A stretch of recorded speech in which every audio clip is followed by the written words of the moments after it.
Corporate Governance Roundtable 2024.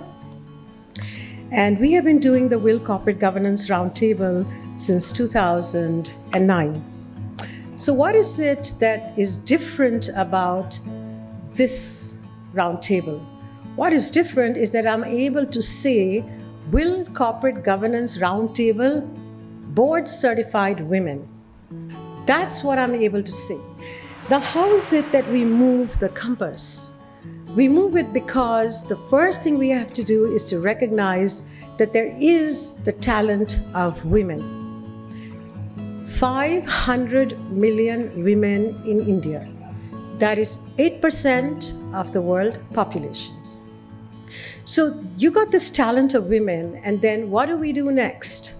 The next thing we do is we put best practices for women in the workplace. Now, that is not an HR function. It is a function of the CEO. It's a function of the CEO in a gender maturity curve, where the CEO is at the top of the curve. And the CEO simply has to make sure that there is best practices for women in the workplace. And the best practices actually have to have equal opportunity. That's the fundamentals of all meritocracy. And the equal opportunity has to be validated and it has to be verified. You can't just say we have equal opportunity. The equal opportunity has got to show. And it's got to show in terms of numbers. It can't just show by 1 or 2, 10%, 11%. It's got to show by at least 30 to 40%. From equal opportunity validation, where do you go? You go to balanced leadership. It is equal opportunity for all talents to shine. And I've used that over and over and over again, that's actually the meaning of balanced leadership. So when you move to balanced leadership, only then you can move to balanced boards. It's not possible to move to balanced boards in a vacuum. You can't talk about putting women on boards if you don't have balanced leadership. You may call it C-suite, CXOs, it doesn't matter. Whatever is your leadership, it's got to be balanced. Now, balance doesn't mean you got to have X number of women or Y number of women. It simply means that everybody must not look like everybody else. There's got to be non-homogeneity in the room. So then today we've come to the point where we actually can talk about balanced boards. And in the balanced boards, one of the arguments that I've heard for all the 17 years that we've been doing the WIL Forum is that yes, but there are no women who are certified and who are competent.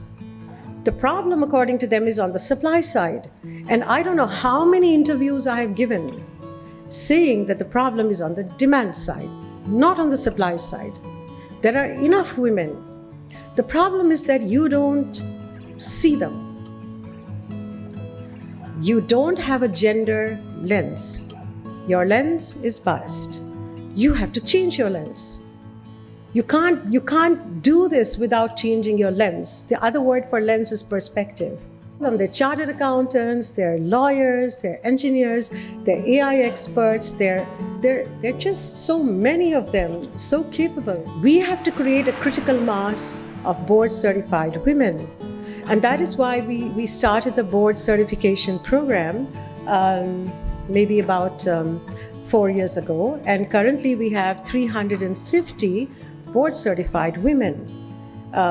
That's a lot of women. Now, I think at least 50% of them have already done the IIC exam, which, as you know, is mandatory. But that's how you change the supply side and you say, okay, the demand side is the problem. You have to actually demonstrate it. So after 10 years, what we have now is a new element added, and which is called ESG. And again, in ESG, the bias is discernible because everybody seems to have a blind spot. ESG has got the SDG 17 sustainable goals. Now, everybody talks about 16 of them. Nobody talks about SDG 5, which is gender equity. Somewhere along the line, there seems to be a blind spot. And whenever I say, so what did you do in terms of compliance of SDG 5, I actually only get blank answer.